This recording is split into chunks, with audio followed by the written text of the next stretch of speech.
enter one and pass the cloudy door where wonderful things will happen that the world has never seen before. In Dexter's laboratory lives the dopest nerd you've ever seen.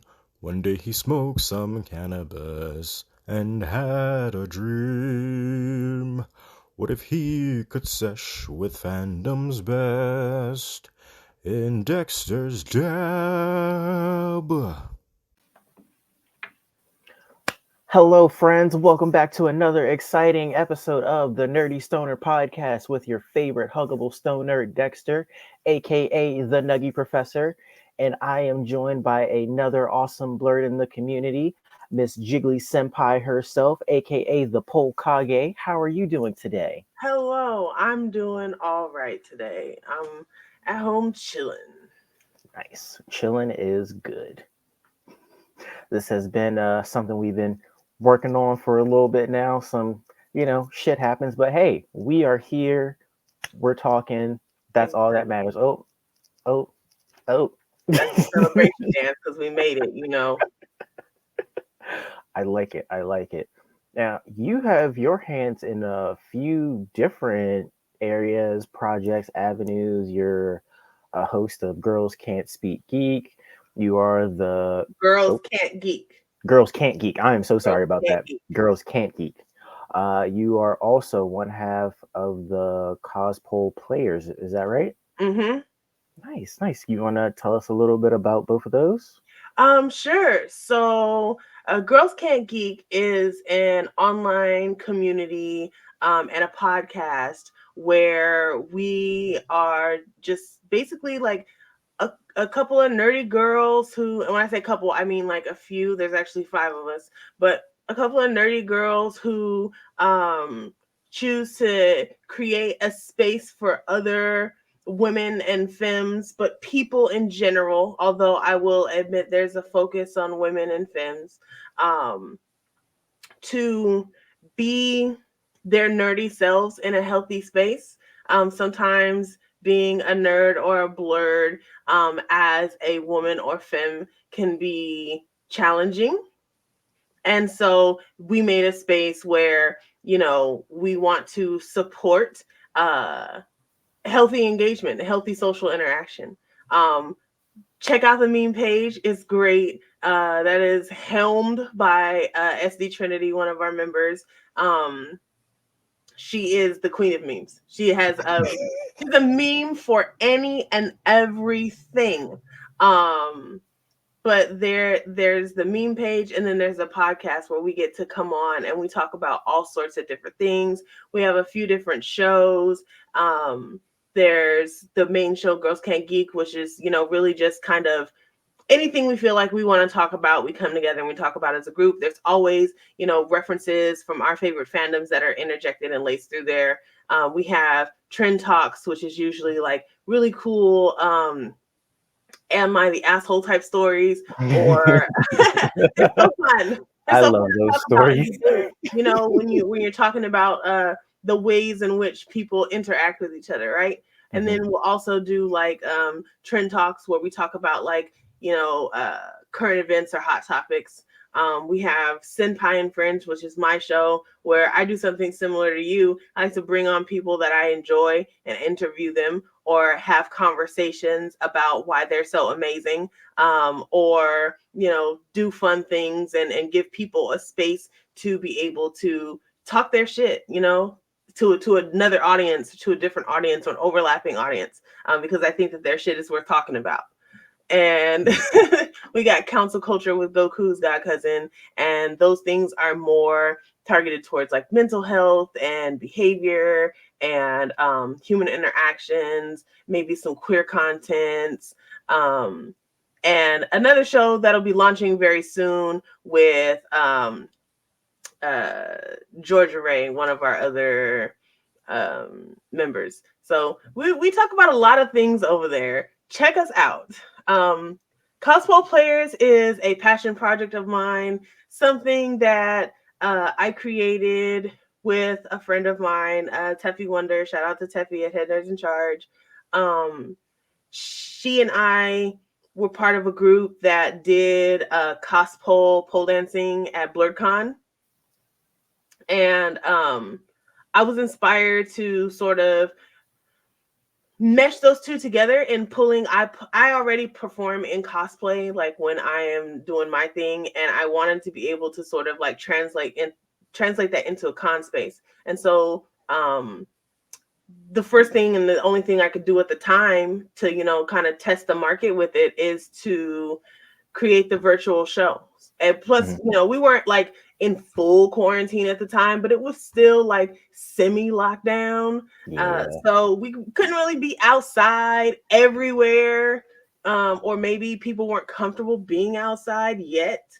So we did virtual shows and they went pretty well. Right now it is kind of being retooled, but ultimately what I want to see for cosplay players is to have it be attached to con experiences. So if you come into town for a convention, maybe you also get to go, you know, somewhere else in the city or quite nearby and see a show full of some amazing performers that are dressed out in your favorite, you know, or really popular fandoms. Nice. That's awesome. So it's like one of them with Girls Can't Geek, you encompass so much with that, from entertainment, inclusivity, mental health, just talking to people and getting to know people. That's awesome. I love that. How long have you been doing the show for? Or how long has the group been doing it? Oh, you muted yourself. You muted.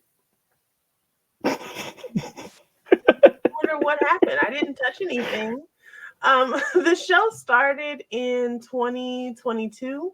I actually got the idea for it like solidified in my mind Mhm. at the end of 2021, and I reached out to Teffy immediately and was like, "Hey, do you want to do this with me?" Nice. Girls Can't Geek. They invited me to be part of the podcast. Um, I think it was around the beginning of 2021. Okay. I think, yeah, I think it was towards the beginning of 2021. I did a couple of episodes where they just brought people on from our Discord community. Shout out Mhm. to the Discord and the GCG group chat. Oh my gosh, it's wonderful spaces. Those people are like my family now. They're people I'm very fond of. And so, yeah, they pulled from the community, you know, to do a couple of episodes and they asked me to stay on. That's awesome. That's so great when you like can meet people you have stuff in common with and just come together and make something great, you know? Yeah, I love those girls. They're like your sisters now, huh? They are very much so, very much so. Nice. Have It's you really interesting because I grew up in an era when, you know, I'm definitely telling my age now.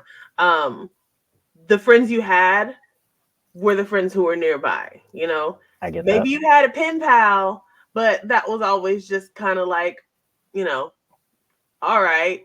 It's not someone you really enjoyed day to day life with. I enjoyed day to day life with my virtual friends, and I think it is as weird as it was to me when something like that first formed, when it first came available to us to be able to communicate digitally, Mhm. to be able to, you know, see and do interviews and stuff like this in a digital space. Building friendships and relationships was so weird at first. It was like, what do you mean you are in a long distance relationship? You're getting played off top. Mhm. Um, but you know, in building these friendships with my co-hosts and my friends in the Discord community, it's it's interesting, you know, just to kind of take in how much my mind has expanded around that, I guess. Can you tell me more about that? So like, I remember the first time I tried a dating app, Mhm. and I was like, I'm a loser. This is for losers. Why can't I meet people in person? This is weird. And I tried it at the behest of someone who it worked out for. So I Mhm. was like, okay, well, it worked out for you. I'm going to see what's up. And while dating is trash right now, period, it's not really due to the online thing. I mean, online influence might have something to do with it, but I digress. It was weird at first to think of, I say dating just because it's easy to put the concept on it, but to think of building relationship with anyone, friend or lover, in a long distance format, in a virtual format, in a we can't be sitting next to each other format was weird. It was strange and it felt unreal. And now my friendships with these people are some of the realest shit that I've ever like experienced. I guess that's what I mean to say. Like it went from being very strange to being very viable. I get that. And it's kind of crazy to think like how far we've come with online interactions, like from showing my age, talking to people on like MySpace and stuff. And now it's like you can, hop in like a Discord community. You can hop into like a Facebook group. You can hop on just about anywhere and just find a collective of people that share the same interests, hobbies, or just think similarly to how you do. And from that, you can damn near become family. You start shows together, like, or you get invited to shows. It's like it's crazy and amazing how far we've come. Yeah. Especially in like the geek blur nerd community, because definitely remember back in high school and stuff, it was always, you watch that anime shit? You one of them? Listen, the way that I would have died if anyone knew I watched Pokemon. I was a closeted nerd. It was okay with my family, like at home. We're all weird.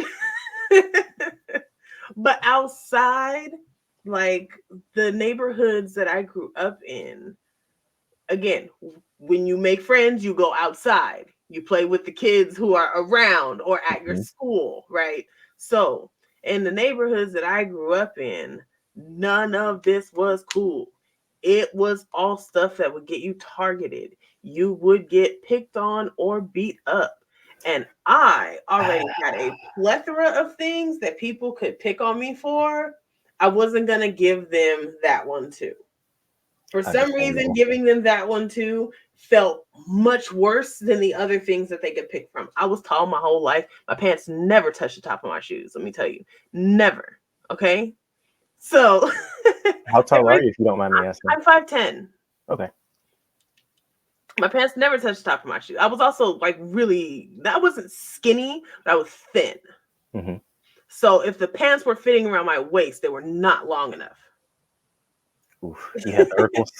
I was very much so. And I didn't, my family we were poor, so we didn't have a whole lot. So there were also things associated with that gave other people stuff to pick on me for. So I wasn't going to add this one. I'm going to just keep that to myself.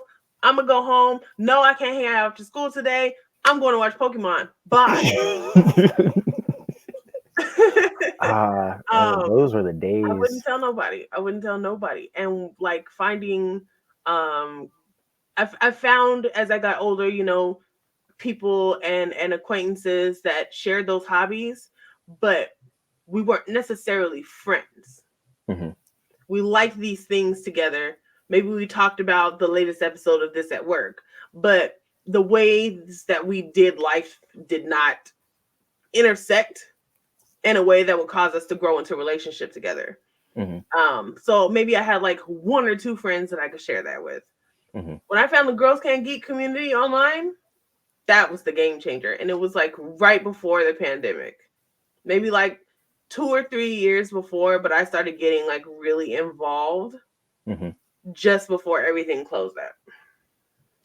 Would you say that's when you like fully started to blossom into your full geekness? I don't know about, I guess you could say blossom, But for me, it was or just maybe like about start accepting it. being public about it. I I got accepted it for myself, but Mhm. I didn't, I feared judgment. I get that. And so I found other people that were like me that also liked, or like I said, did life the way that I did life. You know, there was more intersections, and being black definitely helps. Um, and also finding other girls, other women, other femmes who were like me, and liked these things too. Because sometimes it can feel like a male dominated space. Yeah. That's really what did it. Definitely. I mean, during the pandemic, everybody was discovering stuff about themselves and about other people because all we had to do was sit and look at each other through our phones. We had nothing but time. Nothing but time. So yeah, I definitely think it was a good push. Nice. And I'm happy that you found this space and you're using your platform to help other people find you and be comfortable in their own skin, especially women and femme presenting people as well too, because I've seen and heard horror stories about the the people that like to, express their fandoms, and they get bombarded with like a basically an SAT quiz, like, okay, well, in the fifth arc of Naruto, when he was doing da da da da, what were the hand signs and what was the name of the jutsu, and what was that one line that he said? And it's like, dude, can we just like Mm-hmm. this? Does it have to be Mm-hmm. like a Does there have to the be a gatekeeping? quiz? Yes, it's the gatekeeping. We definitely don't do the gatekeeping in the Girls Can't Geek community. We actually strive to again create a space that doesn't foster it, but gatekeeping is like one of the things that we try our best to like dispel. Hmm.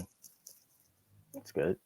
How do you like to like say someone came to you and they were trying to figure out how to be a part of this space, this community? How would you go about, like, what advice would you give to them, I guess, is what I'm trying to ask. Girls Can't Geek specifically? Girls Can't Geek and yourself in general too. No. I mean, what be part of what space? You mean Girls Can't? Oh, Girls no, no, no. like Like just be a part of like the geek space in general. Like oh, people who have been afraid to, come out the geek closet, let their geek flag fly and everything. it's funny. I actually had a conversation like this with someone I worked with. Okay. She was a young girl. I think she was 20. I'm not gonna say how old I am, but I'm much older than her.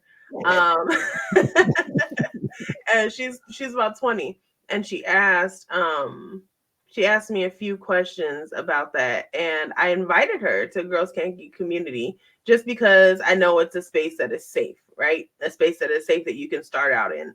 But what it ultimately is finding community, right? So if there are things that you like to do, you should engage with other people who like to do them. That's how you're going to find people that you drive with, because you're at least have a common jump off point, right?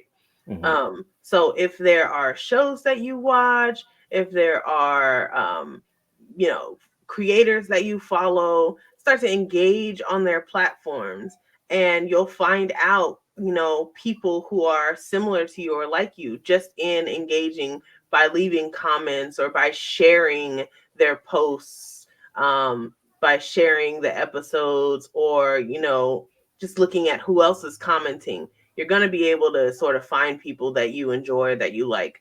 Come on over to Girls Can't Geek if you're out there listening or watching, because we accept everybody with open arms as long as you are not being a gatekeeper or racist or misogynistic or homophobic, because we don't do any of those.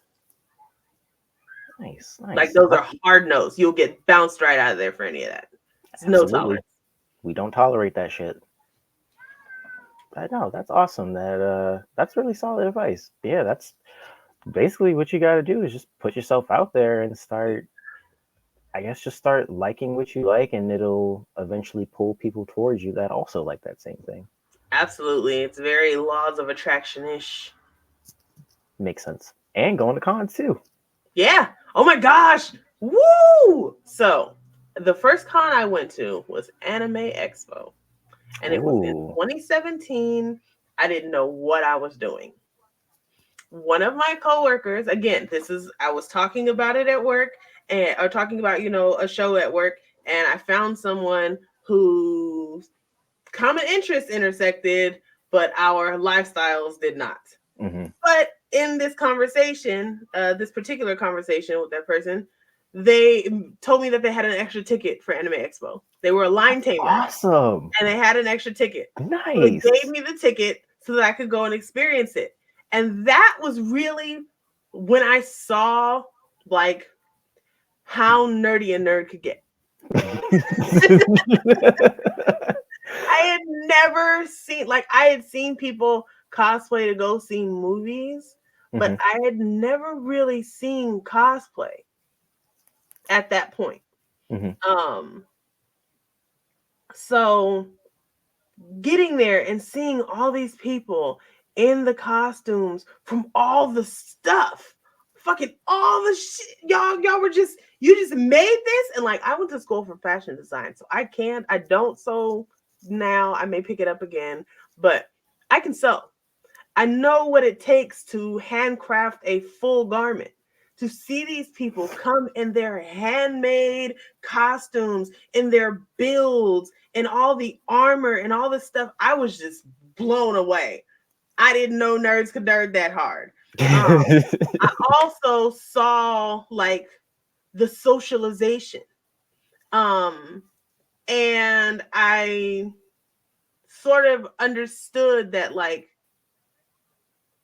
if you're not going to a con specifically for an exhibit or to see a particular creator, if you're not going specifically to shop, you are going for the people, for the community, for your friends. You're linking up with folks that like the stuff that you like, and maybe even back then at that time had some form of digital interaction with. I guess the popular thing back then was a Tumblr. I don't know. I didn't have Tumblr, but I hear, I've heard that was the way the most people connected with people that did not live where they lived was Tumblr.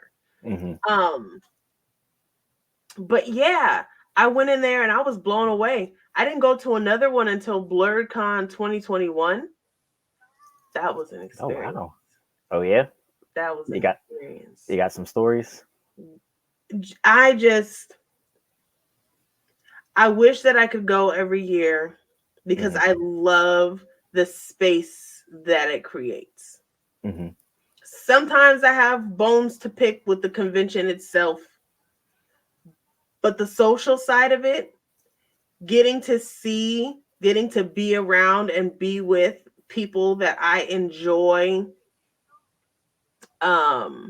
being able to bask in blurredom, it's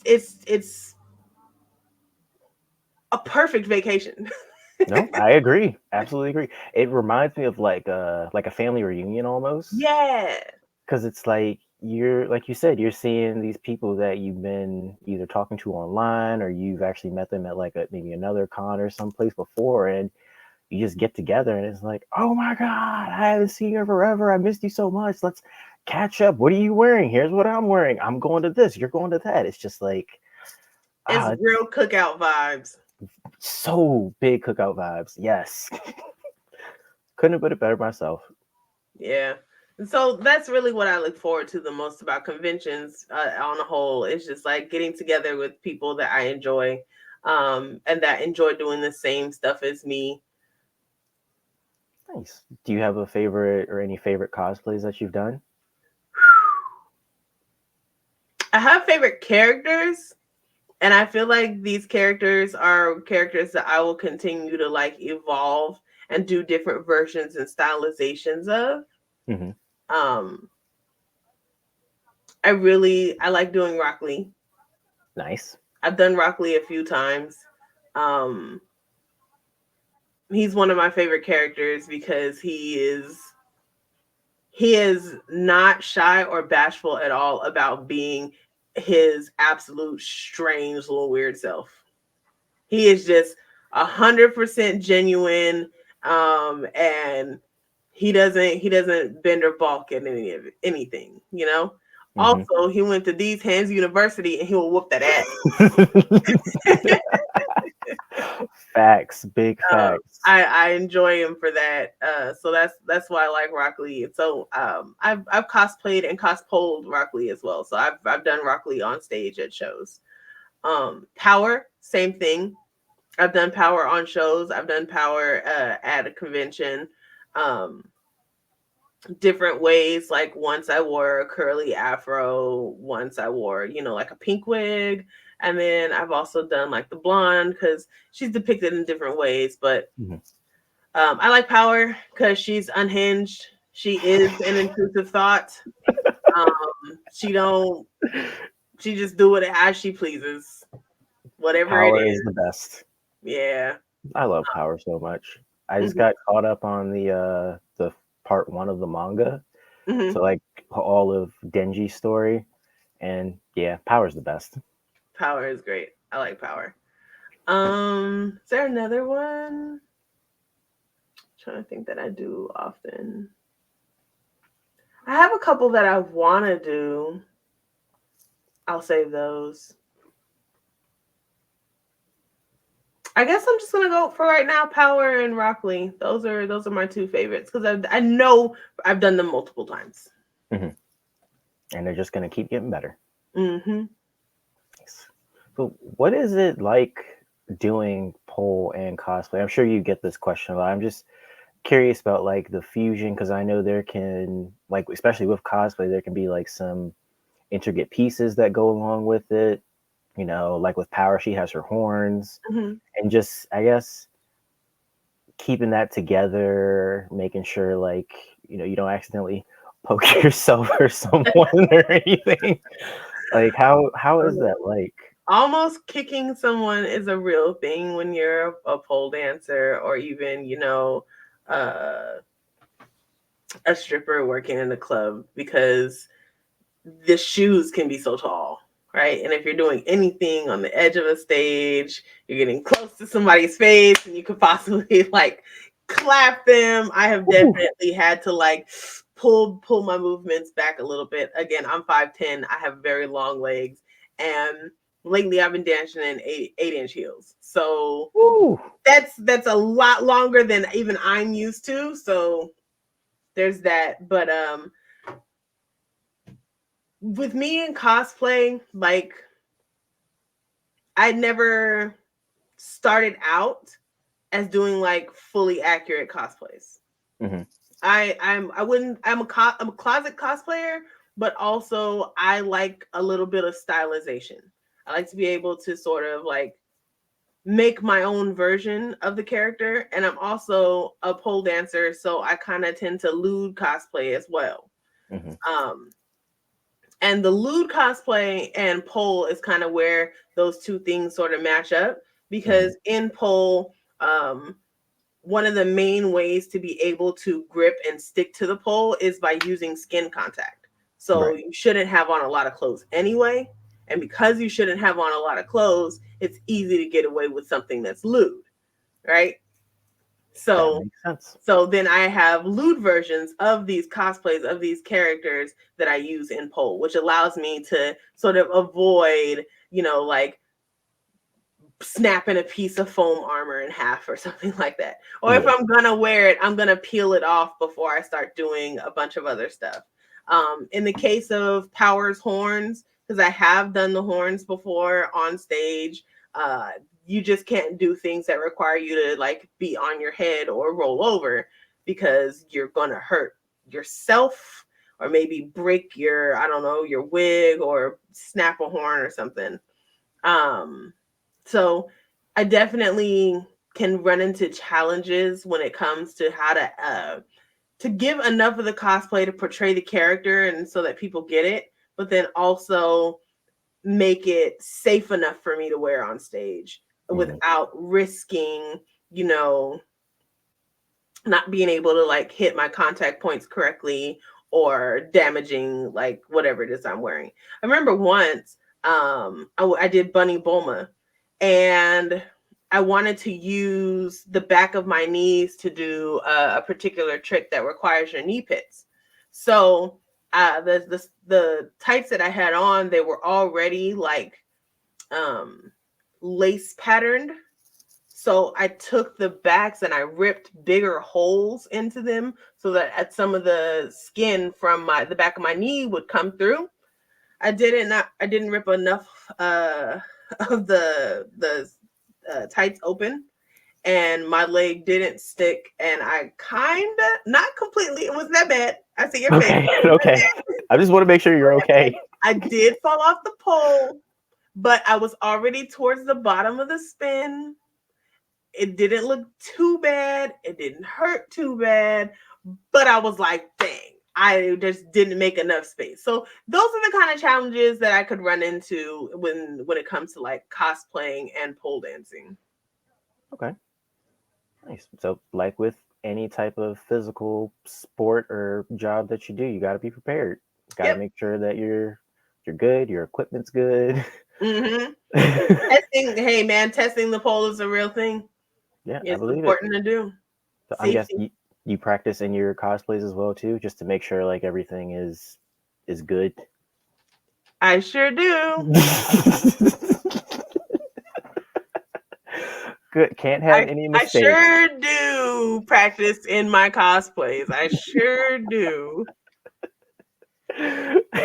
Nice. I actually should do that more because there have been times when it worked in my head and it didn't work, and it was during a show.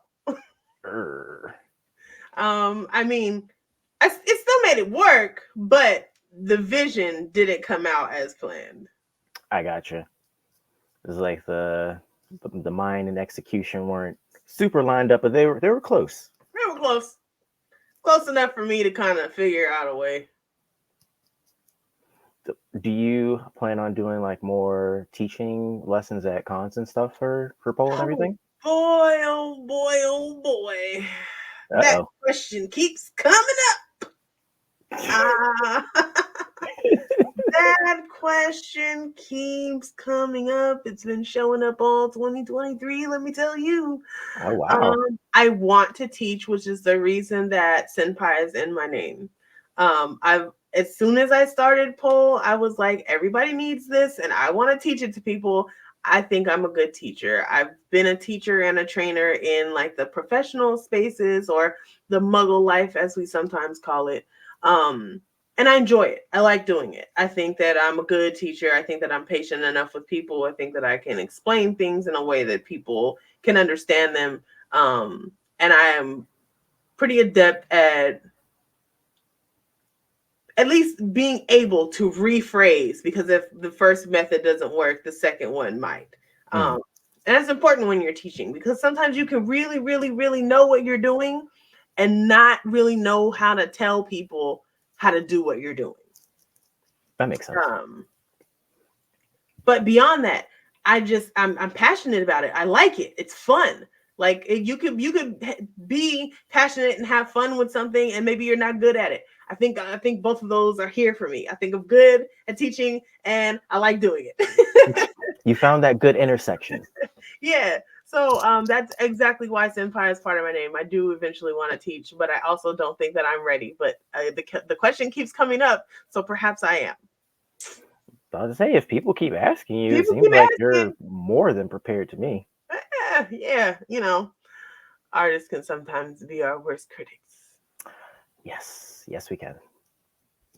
But well, if it means anything, I think you can do it. I believe in you, and I will be looking forward to hearing about you starting your classes so that I can help promote you, or pass your information along to somebody I know that might want to do something like that. Thank you. Of course. Gotta help the homies. Yeah. So I wanted to give you some time to think about this, because I know I asked it right before we hit the record button. Some of your favorite anime, because I know I mentioned how you're wearing the Gon shirt, one of my favorite anime. So I'm not going to ask you for your number one, but what about a top 5? Yeah. Okay, that's better for me because I can't with the number ones. I don't think I have a number one in like maybe any. Well, no, I take that back. I have a favorite movie, but I also have a bunch of favorite movies. You know what I mean? I get But that. there's one. I think that stands out. But favorites are really hard for me. So And it doesn't have to be in any particular order. It can just be, So these are shows that are my top 5 because I have watched them several times. I will always recommend them to other people, and I will continue to watch them. So, Dragon Ball. Yeah, classic. the whole Dragon Ball, but really like the first Dragon Ball. Goku was a child. Mm-hmm. That was my introduction to anime. I watched Dragon Ball Z, but when I started to really like go, I like this. This is my ish. Dragon Ball. I used to rent the um the VHS tapes at this video store around the corner. Nice. They had the whole series, so I went for it. Dragon Ball, uh Pokemon. I already talked about running home to watch Pokemon. But I will confess that only like first gen, I don't do nothing after the 150. I get it. I get it. I play Pokemon Go. I like Pokemon Go. That's the only reason I know about these new characters. I think we're at like damn near 1,000 now. I will never, okay? But hit me with one of them Poke Raps and I'm there. You know the whole Poke Rap? I used to. I'm sure that if like I watched it on YouTube, I could probably rap along the words and start coming back because I used to know all of them. There was like 4 or 5 of them, 5 different raps. Yes. Nice. Okay. Yes. Skills. I see you. Yeah. I want you to perform that at the next con. If we do like a karaoke or something. Oh, you know what? I might take you up on that. Yes. So there's those two. Maid Sama or Kaicho wa Maid Sama for anybody who knows the whole title. This is a shoujo. It is about a class president who is a class president at a school that used to be an all-boys school and just integrated girls, and now she's the president. But she's also a maid. She works in a maid cafe. So the show deals with her daily life and the struggle between trying to maintain her powerful image at school while also being like this soft maid character. And there's, romance and love triangles and all those things involved in it, but it's the cutest show. I love it. I love Sounds it. like a nice slice of life. It is a nice one. So there's Maid Sama, Samurai Champloo. Ooh, nice. Very cool. Okay, I see. And for anybody out here, that one is good, dubbed or subbed. I've watched them both multiple times. The story is excellent on either side. Because sometimes they could change it. I haven't gotten through. Don't come for me, y'all. I haven't gotten through JoJo's Bizarre Adventures because I need to watch it in sub. Because the dub for me, I can't. It was the same with Inuyasha. I'm not gonna say it's bad. What I'm gonna say is I really don't like it. That's fair. That's fair. I really don't like it. You watch how you want to watch. Crazy. I need to watch it in sub, but that also means that I need to watch it at a time when I have the patience to be reading and I'm not tired. But I won't watch it any other way. But yeah, Samurai Champloo. And then this is, I don't want to fight with nobody about this. I put it on my anime list, Avatar The Last Airbender. Stay out my DMs. No, that's fair. That's fair. Avatar is that's one of my favorite shows of all time. All time. All time. Who are you and what do you want? I love this one meme that I saw. It was like sometimes you have to rewatch Avatar The Last Airbender just to get some advice from Uncle Iroh. bruh. Let me tell you, he be helping along. He be helping along. Absolutely. He's the uncle that we all need and deserve. Mm. He's a great character. It's one of my favorite characters in the show. Absolutely. Did you see the trailer, the teaser for the new I Netflix one? did. I did. And a lot of people had things to say about the trailer, and I don't care. All I was excited. Same. The trailer made me excited past my fear. Because I Mhm. had fear because the creators stepped away again. And I was like, the last time y'all wasn't involved, M. Night Shyamalan. Oh my god. So I don't want this to be a memory that sticks with me, but it was just such a bad experience that it did. I went to the opening premiere of this movie because I was so Oh, hyped for it. I told my friends, "Oh my god, guys, you guys are gonna love this. This is gonna be great." And this was oh back when people used to actually stand in line for the midnight premieres. no. Hmm. There were people cosplayed as the Kyoshi Warriors, as Aang, Katara, just everybody. We got in there, we watched it, and I was like, "What is this hot garbage?" Hot The garbage. Kyoshi Warriors weren't even in it. I felt so bad for people that were cosplaying as them because they were like, "Oh yeah, we're gonna see them. This is part of book Mm. one." But yeah, now we got this, and from the looks of the trailer, it looks really good. Like you said, I like the way everybody looks. Everybody looks how they looked in the show, and I'm hopeful. Let's put it that way. I'm hopeful, Mm. especially I am after. also hopeful. They did the thing that Hollywood does sometimes, or call it Netflix would, and they washed certain characters. And I don't appreciate that ever, but I'm not gonna let that stop me from enjoying the presentation.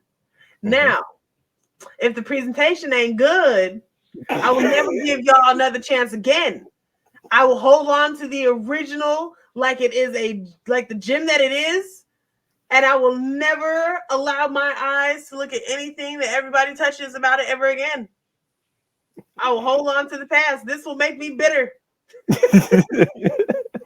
I will be over it with you Avatar remakes. If the creators aren't doing it, I want nothing.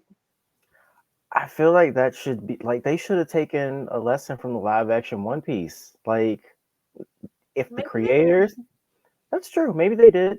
Maybe they. Hopefully they did. It looks like they did, Nah, but I don't yeah, trust looks. yeah. They don't. Did you hear they're trying to make another Death Note too? Really? Yeah. So, a fun fact, I recently watched the 2017 Death Note on Netflix. And I Ooh. watched it because I didn't know it existed. And maybe I did know it existed. Like someone had said, "Oh, there's a Death Note movie," but I never knew, as in I had seen the trailer, knew where to access it, or any of that stuff. I didn't watch Death Note until I don't know, like 2020, 2021, somewhere in there.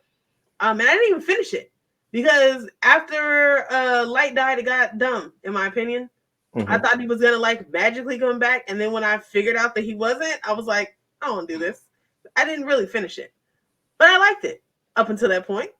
And so someone had brought up the Netflix movie recently, and I watched it again, or watched it rather.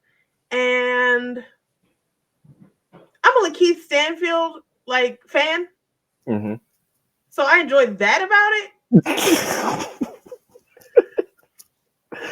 But I didn't really like it. it. It wasn't something that was like super disappointed about, but I was like, this isn't good. I feel like Lakeith Stanfield and Willem Dafoe were the best parts of that movie, and yeah, that's it. Yeah. Like Light was he just wasn't Light. That's all I can really Mm. say. It was like he just wasn't like he was smart, but he was also like really cowardice and whatnot. It was weird, He but also had way much, cause tonight will be the night that I will fall for you. Tell me again. He was definitely given major emo vibes. Oh, way too much. Way too much. Hopefully they learn from that mistake and we will get something good from this new one. I don't know. You know, I'll say One Piece changed the tide. Mm-hmm. And it's not even that One Piece, the live action, is like a masterpiece. What it's doing for me, and please, y'all One Piece fans, don't come for me for that. Okay. I'm not a One Piece fan. I like One Piece. I'm not a One Piece fan. Y'all know what I'm talking about. Don't come for me.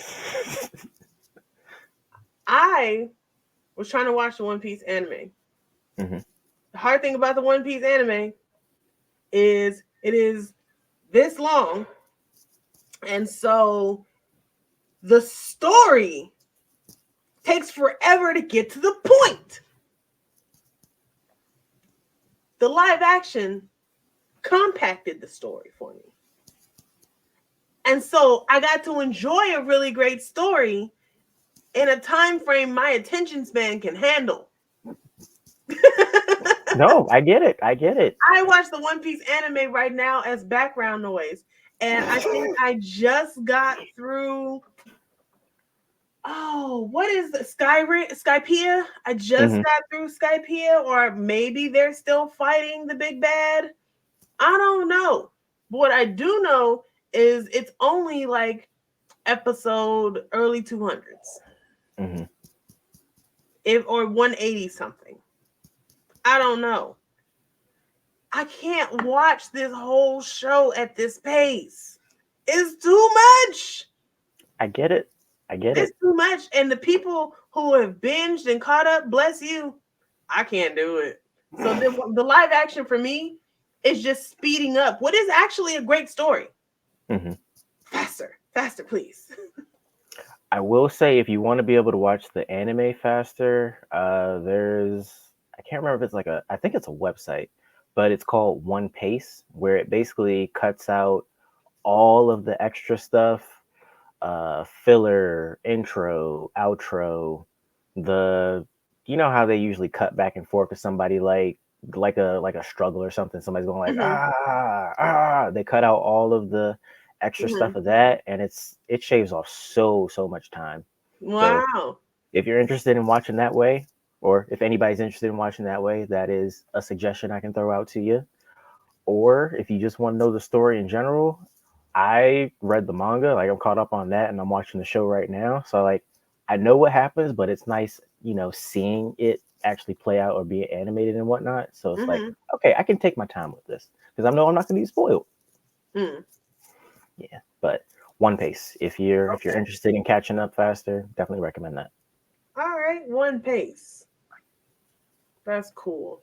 So I might check that out. I definitely use the filler list website when I watch Naruto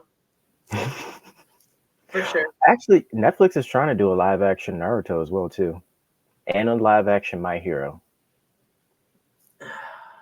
Yeah, I know. It's like since One Pandering. Piece was good, they're like, all right, green light it all.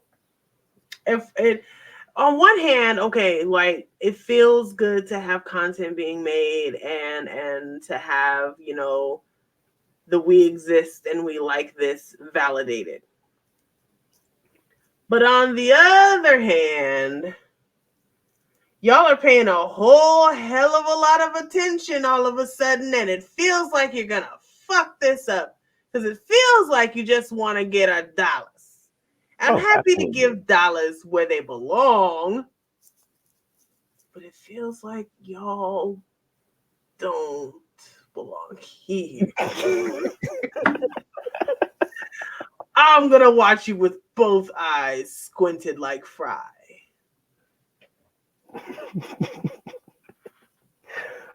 Yes, definitely I got to hope keep they an do eye good on with them. those. I One hope Piece they do definitely too. set the stage. Please, you guys, come through. Because everything before this One Piece, made by any of y'all, has not been good. That or just let the people in Japan make it? Because I think there are some live action ones from like from Japan that are pretty good. Oh, Like I okay. think they did a live action Death Note that was pretty good. If I'm not Oh, mistaken. really? I believe so. Ah, wouldn't mind checking that out. Hmm. I think they stick pretty close to it. Like Lights and the asshole that he is, and he finds the Death Note, and things pretty much play out how they do. Mm. All right. Yeah. But I'm not going to keep you too much longer. So of course I have to get to this very important question to ask you. If there was somebody in the multiverse that you could sesh with, who would it be and why? Mm. Remember, it can be any character you want. It can be an actual person, literally anybody.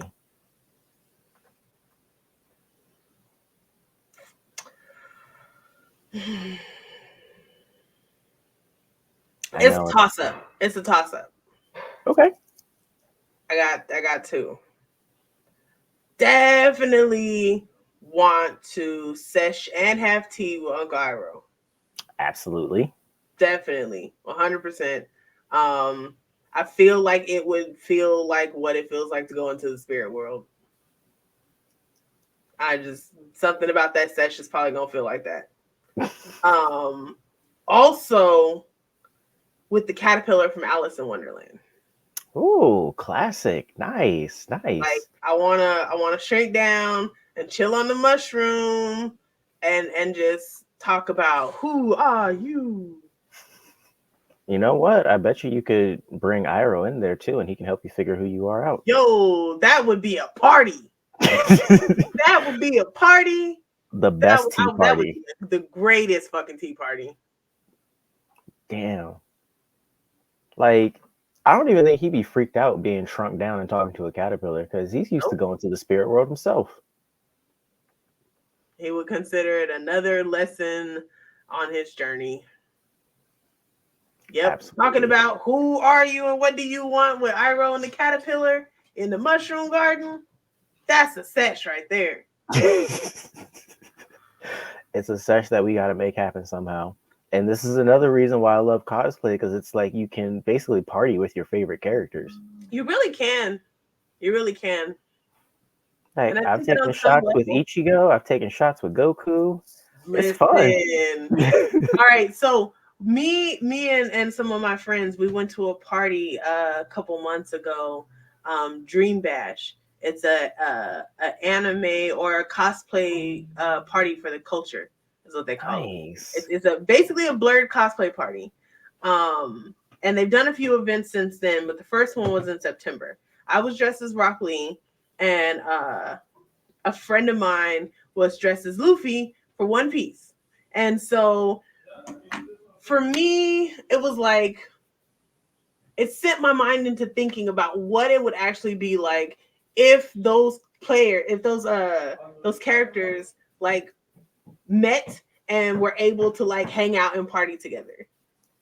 And Luffy and Rock Lee on a bender on a night out, that just screams like chaos. Because Rock Lee, as soon as he started drinking, he get a little swaggy on him. Oh yeah. And Luffy's always getting into something. I think it would be a great side story. Absolutely. I can see Luffy like maybe starting some shit with somebody, and Lee just comes in like, whoa, don't talk to my friend. Pop, pop, pop, pop, pop, pop. Well, this has been a really fun conversation. Thank you for being on here with me. I appreciate it. Thank you for inviting me. This was nice. It was really cool. Definitely have to do this again sometime because I do like to have like group discussions too. I'm not sure what my next one is going to be, but I would love to have you on it. All right, let's do this. Group discussions are fun. There's always lots of different perspectives, and I'm an Aries, so I like to do a little debating. Nice. Well, any final words you want to leave with the people? Any advice? Tell them where they can find you, all that good stuff. Yeah, so you can find me at Jigglysenpai3 on all the platforms that I'm on. If you go visit my Instagram, my link tree usually has everything that I'm doing. And then some advice. Do you and give less fucks. Sometimes you have to give some fucks, give less of them. I like that. Really examine whether you need to give one or not. Most of the time, you probably don't. You know what? Treat your fucks like rare candies and only give them to your most valuable Pokemon. I like that. That is the nerdiest way to say that shit. Treat your fucks like rare candy. All right, Ms. Jigglysenpai, thank you again for being here, and definitely looking forward to having you on again. All right, cool. Thanks. Bye. Bye.